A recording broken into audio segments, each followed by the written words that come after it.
So that is the evaluation. So that's why within machine learning, there are established the whole of machine learning, natural language processing, AI, there are established data sets. And every year, people are producing more and harder data sets, more difficult data sets, right? So if there's a new data set, if you're doing evaluation, typically what would happen is that all the people who have built their machine learning algorithms will run their algorithm on the new data set, and there'll be some sort of league table being published, okay? So then it becomes easy for a new person to, again, use the same data set, again, the same training and test splits to see where they stand in the leaderboard, okay? Any questions? So I think it's a good time to let you guys think for a few seconds.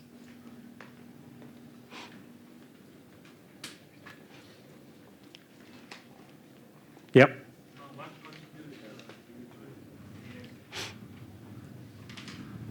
What constitutes a good data set?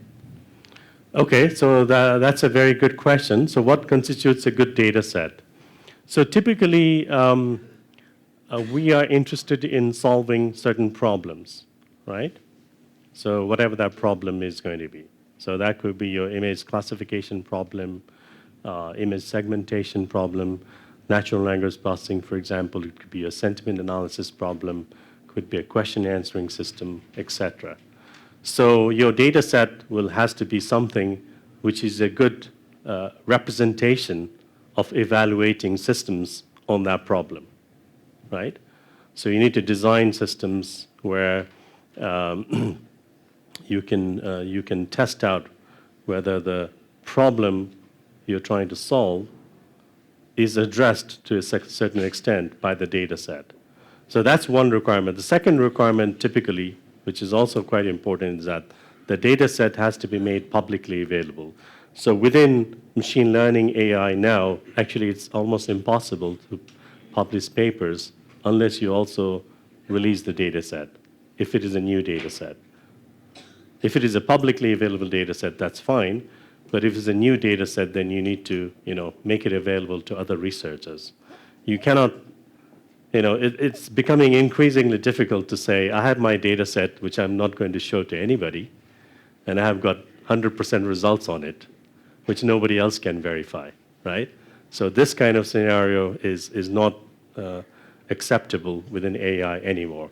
But, however, other disciplines like medicine, biology, and so on, this kind of practice is still there, that people do not release their data sets because a lot of the data sets are owned by private companies and they have intellectual property rights on these data sets, right? Which makes comparing competing algorithms very hard.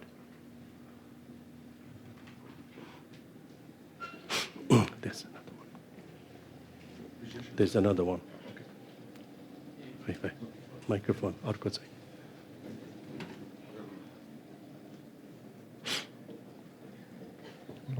I think one thing that's worth to add about the biology data sets is also that machine learning seems to have done a pretty good job at having common views of data formats and all these kind of things. And in biology, this really isn't the case. You have a bunch of different machines that all kind of record differently, and sharing those data sets is actually pretty tricky. And mainly I think it's in neuroscience, only fMRI is actually doing somewhat a common data format, and that's kind of a problem that needs to be discussed. It's the same thing with code, actually. Yeah, okay. I agree and disagree with Pascal. I think, yes, there would always be difficulties in releasing representative data sets, but I think a lot of effort has to be put in to make data sets publicly available. So I think there's a two-way situation here. One situation, as Pascal said, that releasing those data sets might be tricky, but also if you put in a lot more effort into trying to provide a form of the data set, a slightly different form of the data set, which is publicly available, then all that will help make the progress in science faster. So I think the key point here is that machine learning papers are getting outdated in 6 months or 3 months now. And the reason this is happening is because of the availability of open data sets. And there's a huge amount of open data sets being made and available, which is making the progress in this field go extremely fast. And this is in contrast to other disciplines. So I think the availability of data sets is also playing a role in making progress happen much faster.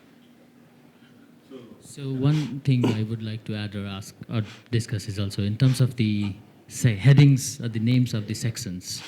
When we write the sections, one could think of just abstract, introduction, methodology, results, and discussion.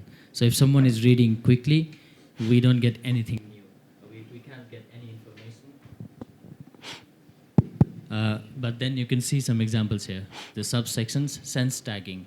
There are certain particular names, choice of the words, sense mapping, HRG for sense disambiguation. So instead of writing methodology, a very generic term that gives no information whatsoever, they use choice of words, gives you, even without reading details, someone who is kind of knowledgeable in this area can almost already know what the paper is about by reading just the section headings, even without reading abstract.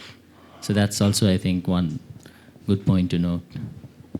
Thank you. Thank you, Bises. So that's a very good point. That's actually an extremely important point, which I always use when I'm reading a paper.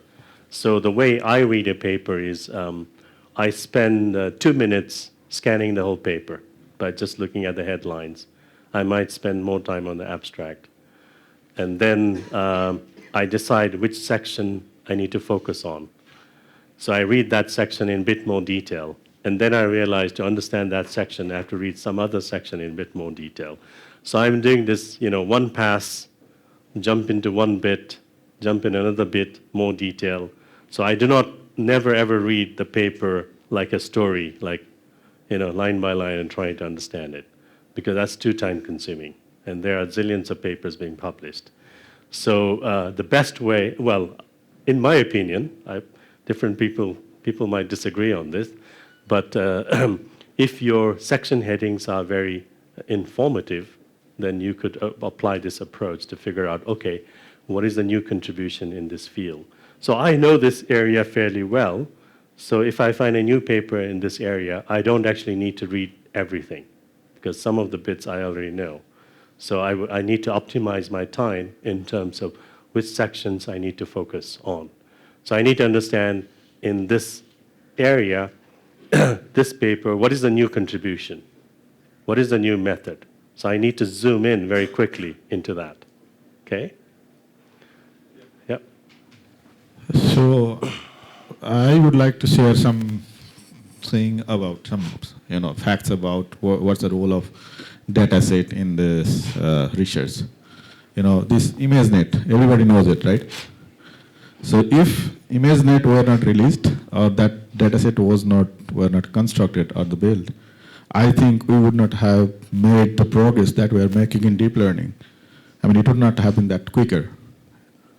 So the dataset and the benchmarking is very, very important in research, right? So that is what I wanted to give one example.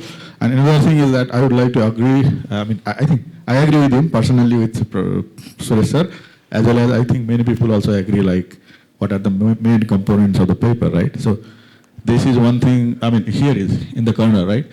So these are the main components what Professor Malik thinks is important in the paper. So Professor Malik is a very big scientist. I mean, he is the greatest, one of the greatest scientists in computer vision. So what he thinks is, title is very much important. So when we read the title, for example, in this paper also, right? So there is some keywords, word sense disambiguation. So it is something related to it. I mean, that is what I can feel, right? So I also haven't read this paper. So it is something like word sense, induction, and disambiguation. So it induces some, I mean, it maybe induces some, the sense of a word, and then it has to disambiguate also. For example, disambiguation means, in English, it's the bank. Bank is a river. Bank is the one where we deposit and withdraw the money. So maybe we have to, maybe such problems, I mean, this paper is trying to solve it or tackle it. So this title is going to be very important. And next thing is abstract. So in the abstract, it should also, summarize or include what this paper is done and has done, and then what this paper is about, right? And again, is introduction and the rest of the paper. So although we can see so many, the categories, right, subsection in the paper, but these are the 4 main components according to him. It means, so when you write the paper, when a reviewer reads your paper, then he will already make a mind when he reads title, abstract, and introduction, whether it should be accepted or not. So these 3 parts, title, abstract, and introduction, these are going to be very, very, very important. It doesn't mean like rest of the section is not important, but your peer reviewer, they will already make a mind. I mean, whether it's a good paper or a bad paper. Okay, thank you. Thank you, Vinod. Okay, so any questions there before I move into some details of the paper, and then we go into form into groups?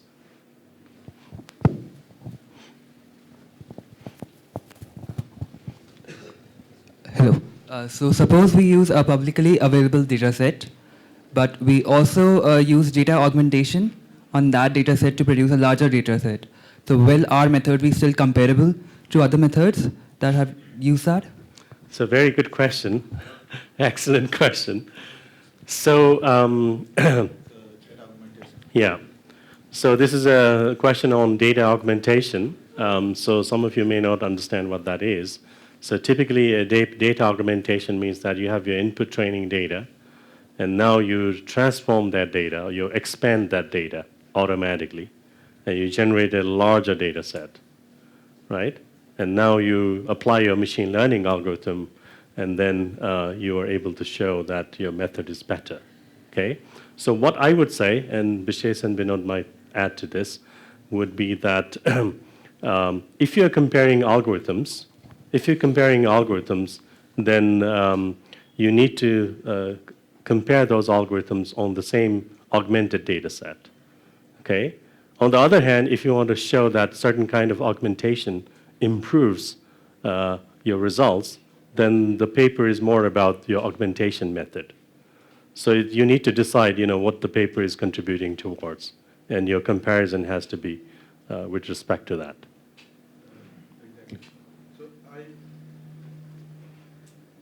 Hello. So I want to add a bit on it. Augmentation, okay, you generated new data, so but it depends like how you collect it also. For example, you spend like days and night, and then like started annotating. So then, okay, it may improve the performance, but this is not a novel thing, right? I mean, novelty here is one of the important key point. The novelty. What is the novel method? What is the idea, novelty, on the way you work on it, right? Someone, okay, you spend day and night and then years to collect the data. Okay, that is also contribution. But it is something like someone has done, and this is a continuation of someone who has done it before, right? So, but that can make some place in the research, but again, it depends how you compare. So, the way you collect the data, if there is some efficiency, or if there is some a method which basically reduces the time or maybe the effort of human, the people, and that makes sense, right? Because you are developing some method that automates and generates new data points, and you can augment it and improve the performance. Again, and once you collect the data, maybe in a very efficient way, then how you can compare is you train a method with the original data that is available, and then you augment your data with the original data, and you try to plot the result, how it's helping. So that is how you can highlight your contribution. I hope, does it answer this question? Okay, thanks.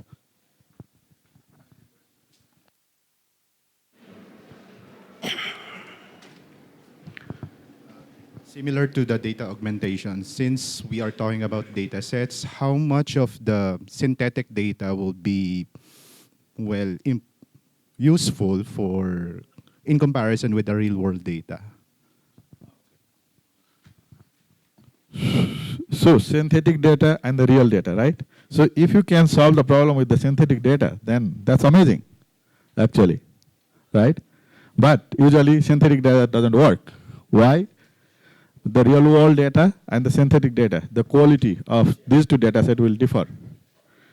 Then this key, I mean, there's a problem in scientific community research that's called domain adaptation. It's something like you teach in one medium, in a one way, and you try to test on another way, you know. Then the model trained with synthetic data or the one domain, that really, I mean, usually doesn't work. But if you can synthesize such realistic images or the data set and can train with only synthetic data and apply successfully on the real world data, I think that will be one of the biggest contribution in the world. Yeah, exactly. That's the problem. I mean, collecting the real world data is always, we need experts to annotate the data. And then again, it takes a lot of time, and it's very laborious. It also, we also need to invest a lot of money, right? So how to avoid it? One thing is synthetic. But when we generate with the synthetic data, that the way we are generating now, usually it differs from the real world data. Yeah. That's acceptable. Unless, when you can show that your synthetic data is able to work equally well or better than, the real data, yes. Or comparable also, even. Yeah, definitely. Okay, thank you, Vinod. So we're going to run out of time, so I want to now move ahead. Okay, one thing I just forgot to talk about is references, and I would like to thank Pascal for reminding me about this.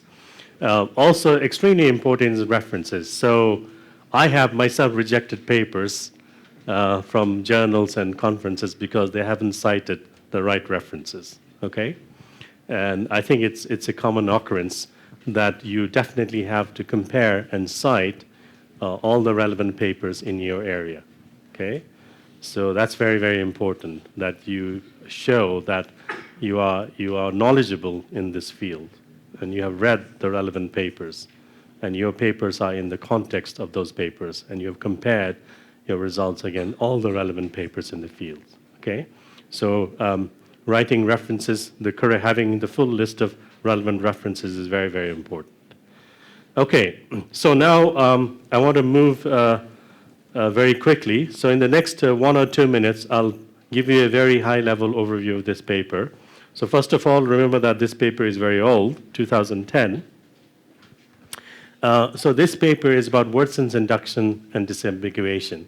So that means you have a large, very large corpus. A corpus means just sentences in any language. So a text corpus.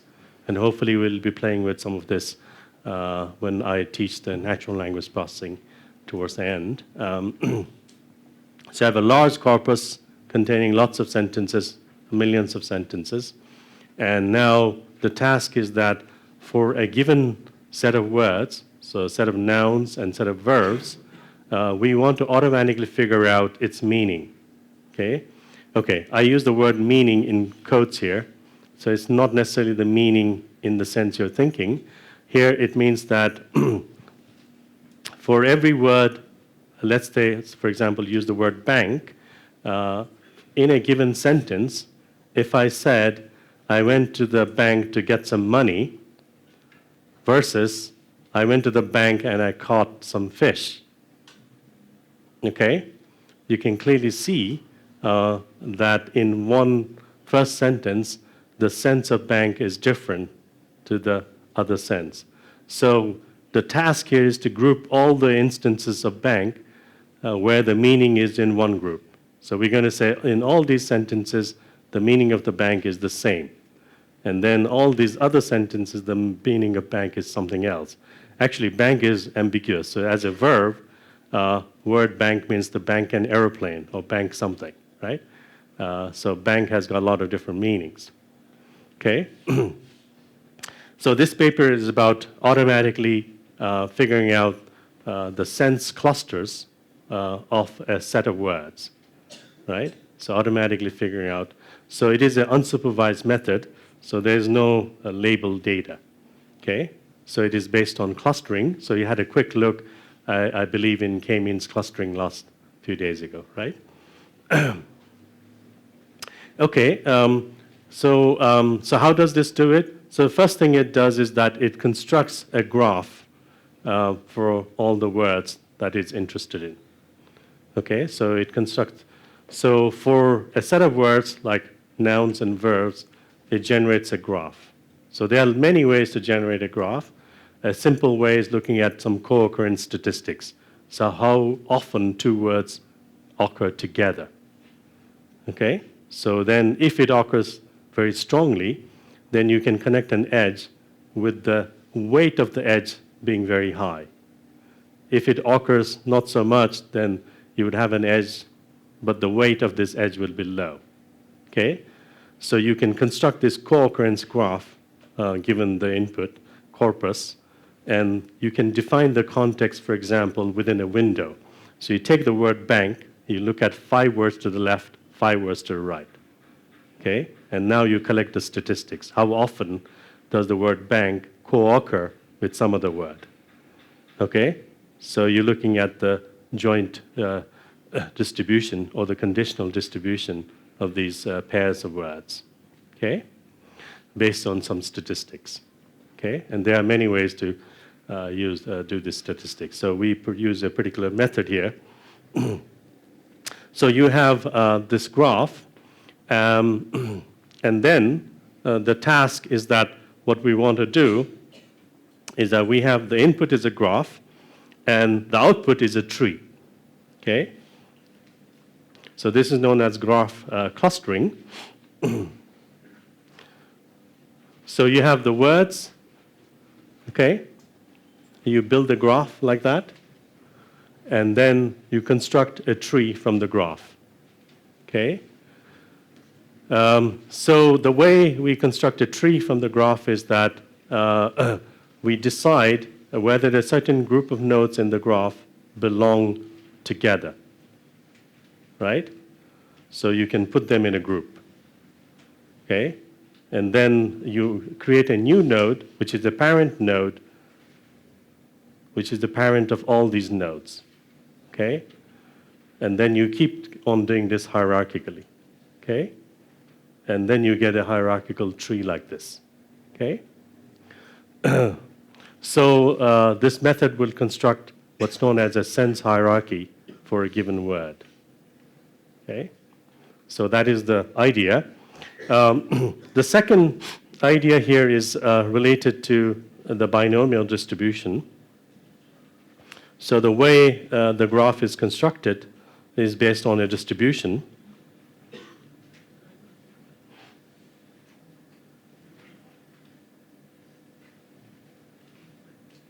Yep. Yeah, I'm coming to that. So I'm going to stop very quickly because I'm going to run out of time. Okay.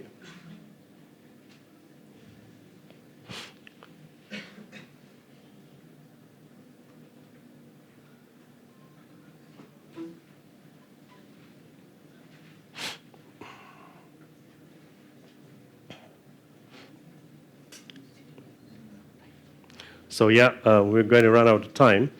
So so the key idea here is that you estimate some of these parameters. So I'm not going to go into the details of this. And you construct a likelihood for the graph. So you have a probabilistic model which says how good this graph is. Okay? Okay? And so you generate a graph, random graph. You just create some random graph, and you can then calculate this number, which tells you what the probability of this graph fitting with the data is good, how good it is, okay? And then what we do, we use a sampling algorithm which says that, okay, if you have a graph, any graph like this, you can select a node randomly. You choose a node randomly, and now you decide to change the structure of this graph. So you can take this graph and move it like this, right? So, so what's happening here, I have swapped ST1 and ST3. I've swapped this to generate that one. Okay? And in this particular case, I have swapped 2 and 3 to get this one. Okay? And there's a theorem that if your tree is binary,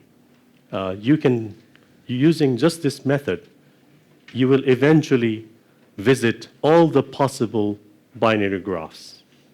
So all the possible binary graphs that are possible, you'll be able to get it at some point if you keep repeating this process. Okay? So this is, so now we choose a point randomly, we generate these two configurations, and then we decide whether we're going to move to a better graph, better tree, right? So the idea is that you take your starting graph, pick a node, try out these ones, and if it is better, you move, okay? The method is slightly more involved than that because we do a stochastic move, which means that sometimes, even if it is not that good, you will still jump, okay? So there's a probability associated with whether you're going to accept this new configuration or not. Okay, so I'm going to stop now. Any questions very quickly? So for the next 45 minutes or so, I would like all of you to get in groups of 10 each, starting at the back. So, yeah. We have to divide in groups of 6, I think. Oh, we groups have of 6. here. So Okay. in total we'll have 6 groups. So that's how. Oh, 6 groups. Yeah. So how many then? Maybe more than 10. 1, 2, 3, 4, 5. Okay. So let's try to group around and we'll see what will be the best arrangement for 5 or 6. So we can have 2 groups 4, then 1 5. So we have. Actually, we could make 5 groups. I think, right? Maybe 3 rows. 3 rows, 3 1 rows, group. okay. Okay, here it is. So 3 rows, 1 group. Okay. So this 3 rows, 1 group. 3 rows, 1 group. Yeah, right. We reviewed abstract part and introduction part. Okay, so we're not going to actually put too much time on the abstract because everybody's doing the abstract, so there'll be a lot of repetition. So maybe we'll skip the abstract part and just move to the actual section you're reviewing. Otherwise, you're going to run out of time. Okay, since my team, all of us were new to the research paper thing, so we just saw whatever was written there and we could not analyze it maybe the best way. So as a limitation, 256 by 256 page size of image was taken so that due to which the properties of the image were lost and overfitting was there, overfitting of the dataset was there, and they did not have the enough GPU size so that they could extract the exact conclusion of their experiment. So they have, in the introduction part, they have said from their experiment they found out that the image, their conclusions can be better by using the more larger data sets and the GPU, but that may or may not be sure because that's not what they concluded is a final result. And initially they thought if they took more data sets and more categories, then they can reduce the overfitting, but which was not the case there. So that they had to use the regularization techniques such as dropouts, and they use the faster GPUs so that the trainings will be faster there. And instead of using the fully connected neurons, in case of the fully connected neurons, the number of variables or the parameters will be so large so that they have used the convolutional neural networks to reduce the number of parameters. And that was it. Thank you. Okay, thank you. Okay, next group. So could you say which section you're reviewing? Yeah, we're reviewing related works and positioning. Yep, please. Okay. The related works that were mentioned were the image databases. There were 4 CIFAR, NORB, Guys, Caltech. can you please keep quiet? Sorry. Caltech and MNIST image databases for the small ones, and there were two, Label Me and ImageNet. These were the bigger data sets. And they also mentioned 7 different papers on CNN. Basically, that was it as far as the CNN was concerned. They also had references to 2 competitions. It's ILSVRC 2010 and 2012, right? And okay, as far as related, the negative part related to their related works was that, okay, they mentioned several times that they were way better than all of the previous competition and the other entries in those competitions, right? But they never mentioned how good they were. There was just a mention in the, there's just one mention that they were about several times better than the second one in one of the competitions, right? That was one of the negative points. And they also did not mention like what were the approaches used by the previous solutions, okay? For the positioning. Their positioning was they used the CNN for the image classification. And from the paper, I guess we can guess that they were one of the first to use CNN for very used databases, data set. And in the introduction, one of the things that they stressed on a lot was that the complexity trying to solve the problem with this used data set, so they had to do a lot of tweaking, kind of like use a different kind of GPUs and other expensive hardware. And they also tried a couple of different new solutions that were not used in CNN, like dropout to handle overfitting and ReLU instead of sigmoid functions. And that they were able to increase the performance by a huge margin, right? And some of the criticism that we found was that they had the related works and their previous work intertwined. So they discussed the previous works and their work in the same paragraphs. And Okay, next group. Reviewing the architecture section. We started out with abstract, and our team was able to point out that abstract was very clear, describing what exactly they did and in short how they did and summarize their results. I think that was quite a good point that our team pointed out.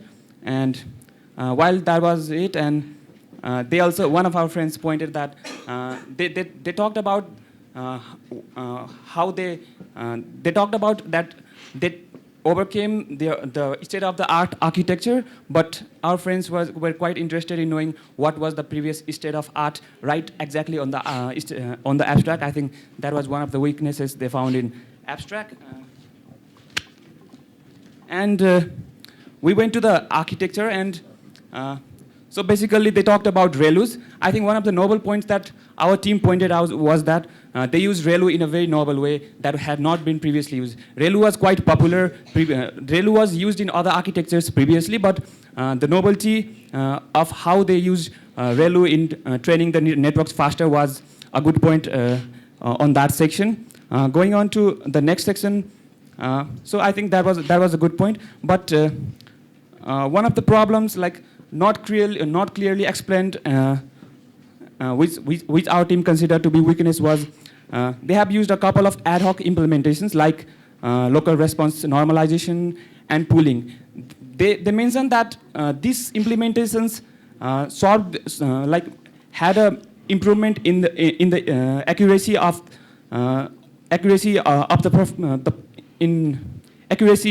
the implementation, but they didn't quite have a good theory on why it performed better. Like they used the local normalization and mentioned that error rates were quite decreasing when they used that, but they don't have a very good explanation of why it worked. They just implemented it ad hoc and just let it that way and without any expression. I think that was a weakness we found on the paper.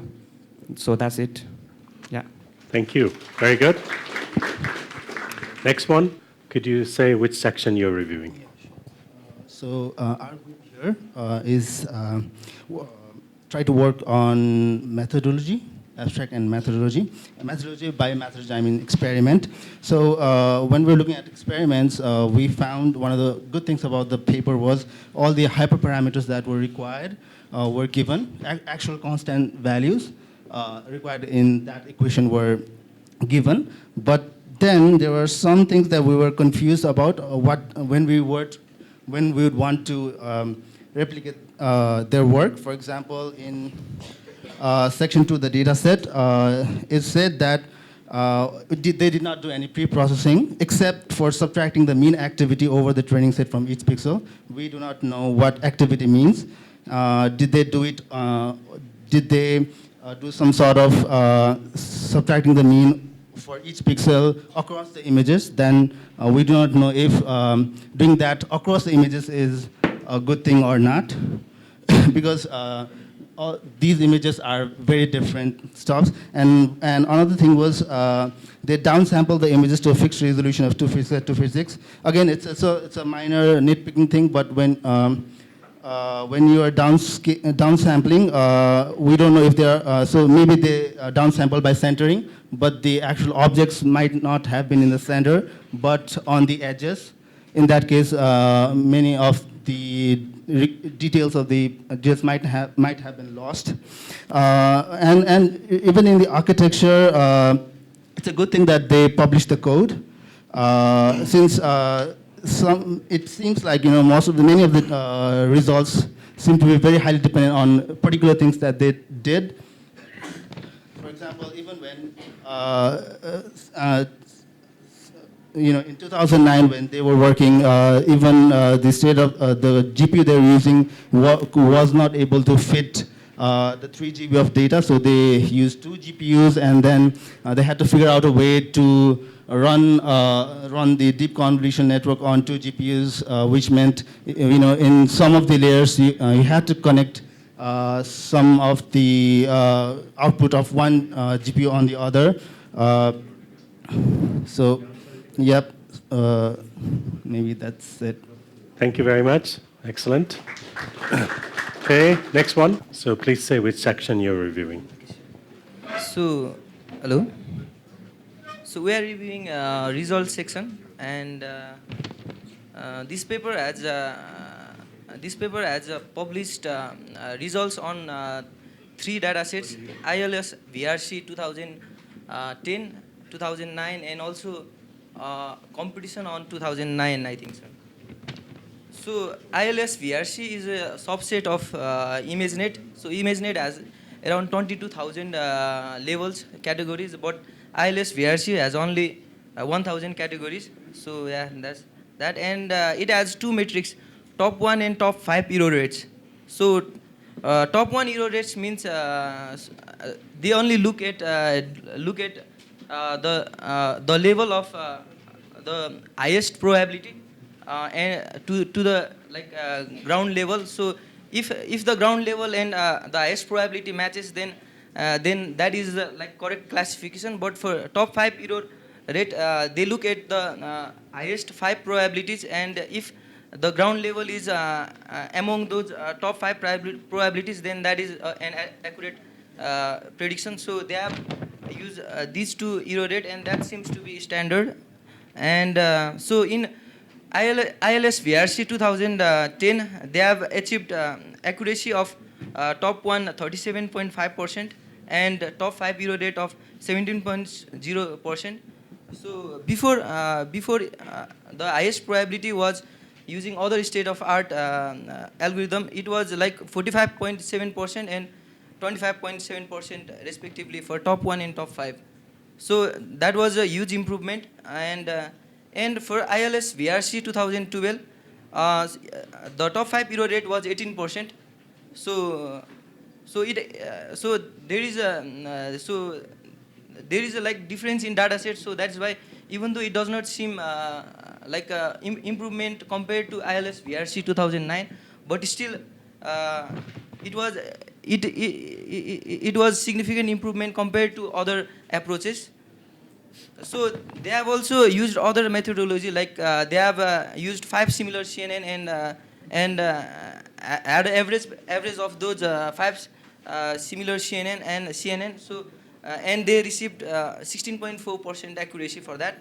And they have also used fine tuning, they trained a 6 convolution neural network on ImageNet, and they used that that parameters to fine tune. So and then they received 15.3% top 5 error rate in ILS VRC 2012 dataset.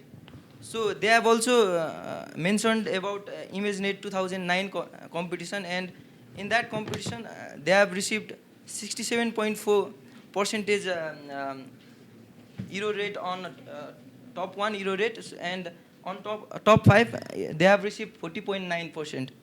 So that was their that was their all metrics on the paper. So the downside was, I think, I don't know if it's the downside of the approach, but they mentioned that there is no established test split. So so the split may differ, like depending on who is implementing that using the same data set. So the first, like that may result in a little bit of a difference in the accuracy compared to the one mentioned by them in the paper. So, but they have also mentioned that there is no significant difference. Like it will be somewhere near whatever they have mentioned if we implement this algorithm. Yeah, Thank you very much. Last one. Could you say which section you're reviewing? So we have to work on the discussion section. So they start out with the key result of the paper, where they have kind of mentioned that they have justified the promise that they made in the abstraction, because they said they are going to show record-breaking results, and in the discussion section, they have mentioned that. After that, they have also mentioned the catch of the algo, where they have focused on the importance of every layer, because they have mentioned just the removing one layer from the algorithm, it will degrade the performance by 2% level.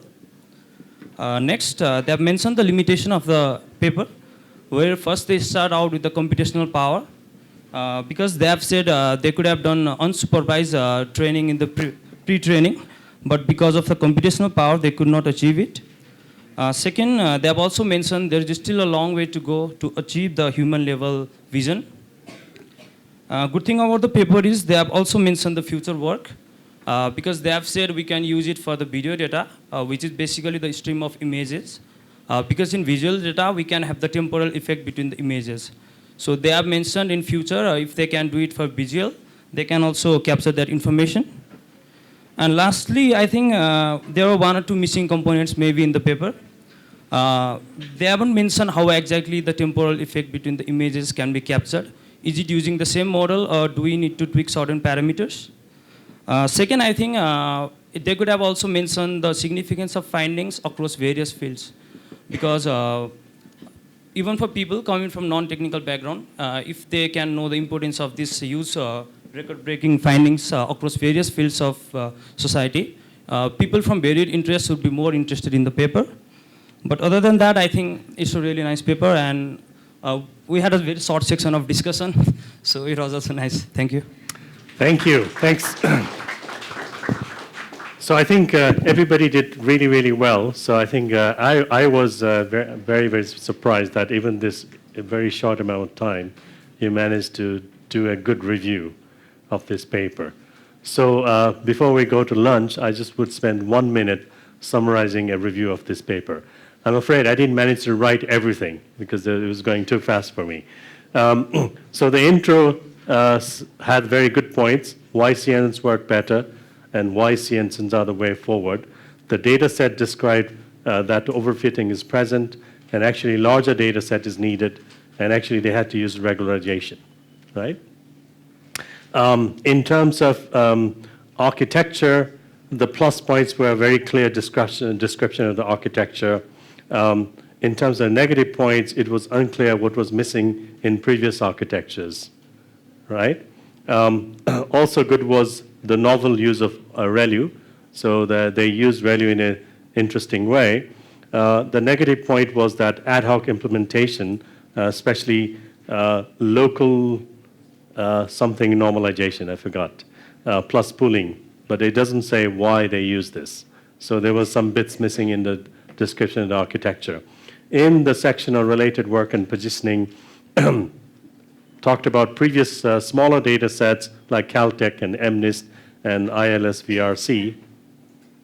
The negative points where it says what they were, says that they were better but does not explain by how much. So it doesn't have a very good clear comparison against these other data sets. And also does not mention the methods used by other papers very well. Okay? In terms of the positive points, this is the first paper to use CNNs with ReLU and sigmoid. Okay? Going to methodology, the plus points were the way they used the hyperparameters were very clearly described. On the negative side, it was unclear how some of the steps were done, especially, for example, the downsampling method wasn't very clear. Also, because they had to train on 2 GPUs, they had to do some strange things to get the 2 GPU setup to work. Going to the results, we have, so the general points were there were 3 data sets described, previous data sets, and also the error rates they got on the top 1 and top 5%. So I think the point for this section, what I thought was, instead of repeating just what the results they have, what we want to say is, what was good about this result and what was bad. Because there's no point repeating the results are already there in the paper. What we want out of the review is, what is the plus point and what is the minus point, right? So here, the minus point was that there was no established test splits, so which means that if you had chosen different test splits, maybe your results would be different, right? So maybe you have looked at cross-validation. So one way to overcome this would be if you had done a proper cross-validation. But doing cross-validation on this data set is actually pretty difficult. Why is that? Because of the size. So even to train this on the 2 GPU took them probably months. So trying to do a cross-validation split would have been almost impossible, right? In the discussion, the positive points were they said why each layer is important. So clearly, the layers were not just there to make the pictures better. Each layer was important. Also, they clearly said this is the results indicate that we still had a long way to go to achieve human level classification. But if you look at the latest papers, you will be surprised, how much progress you've made. Also, they clearly mentioned because of the hardware at that time, it prevented them to do any pre-training. The negative side part of the discussion was that it wasn't clear to an average reader what was the significance of these findings. Anything else?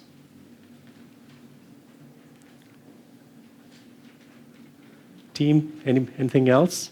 Okay, so we're going to now break for lunch, and we'll have a... You can say one thing. Yep, okay. You could address.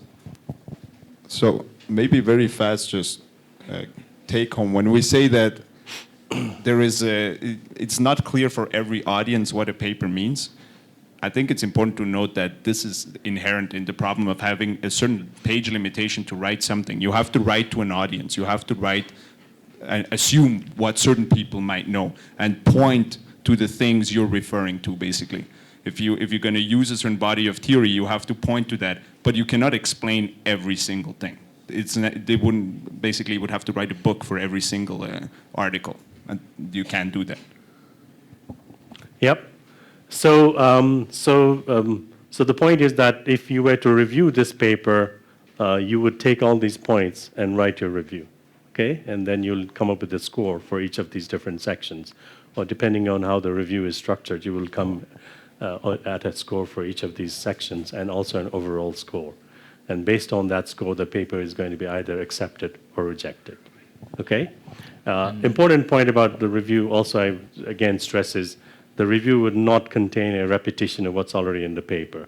The review is about your opinion about what is written on the paper. So there's a distinction. Okay, thank you.